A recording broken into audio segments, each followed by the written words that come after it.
Hello guys, welcome to my live. So ngayon guys, today ay magluluto tayo na. Lutuan natin ng tinola na manok si Afam para hindi tayo iwanan. So anyway, meron ako ditong bawang. Tapos meron akong onions and then ginger. Lagyan natin ng ginger kasi para mawala yung langsa daw. Tapos meron tayong kamatis. Basta kakaiba to guys. Tapos yung dahon na ilalagay ko kasi wala akong malunggay ay bok choy. So ayan, meron tayong bok choy. Tapos lagyan din natin siya ng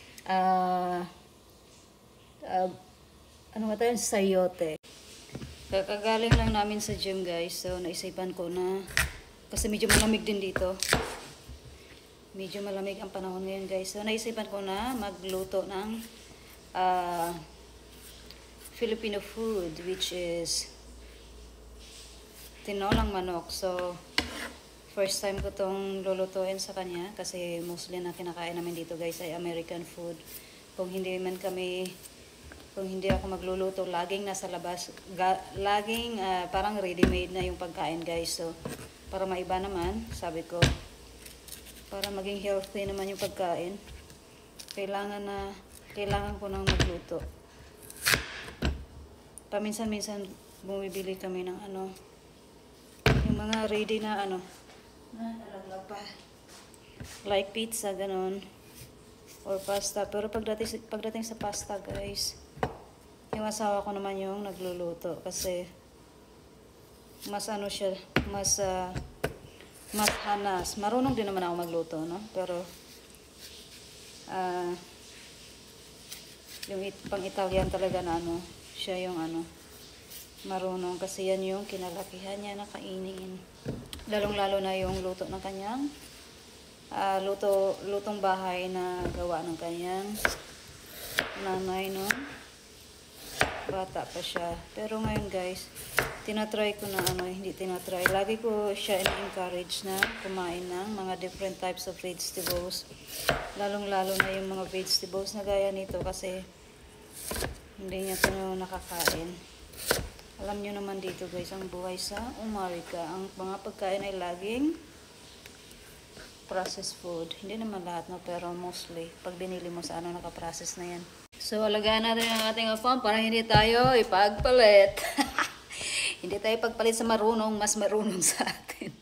So, ako guys, pag nagluluto ako, inaano ko muna siya. Natural, gigisahin ko muna yung aking, konting lang guys, na konting oil lang. Tapos, gisa muna natin lagay muna natin yung ginger.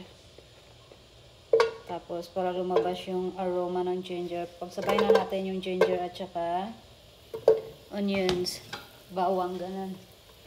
Tapos, ganyan lang natin. Mamaya na yung kamatis. Tapos, meron din akong 2 talong. Alam niyo ba guys, na yung mga talong dito sobrang mahal. So, nabili ko ito ng parang mga $5, dalawa. So, na guys, tawag nito.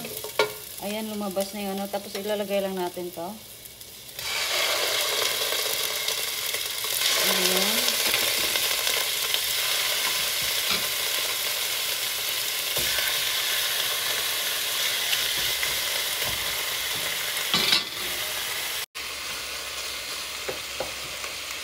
So guys, kung makikita nyo, parang medyo nag-brown na siya. No? Ganito yung style ng pagluto ko ng aking tinola. Tapos lagay natin itong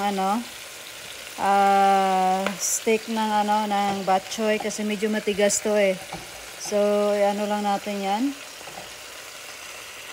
Tapos guys, lagyan natin ng pink salt, rock salt. Pagkatapos niyan ay saugan natin ng tubig. Ayan.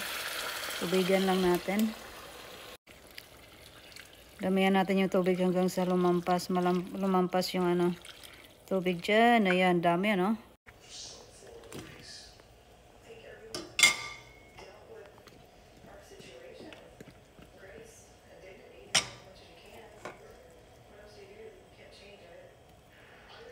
Tapos guys, ang aking tinula, ilalagyan ko siya ng konting fish sauce. Lagyan lang natin konti lang. Ganyan.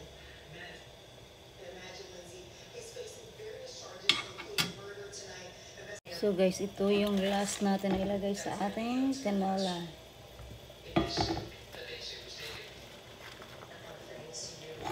naisipan ko hindi ko na ito ilalagay kasi baka masira pa yung lasa.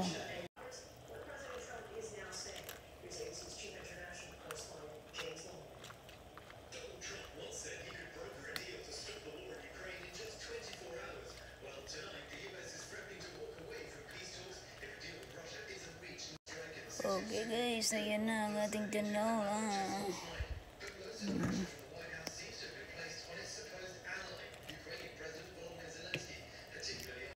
So, ito na guys ang ating dinner.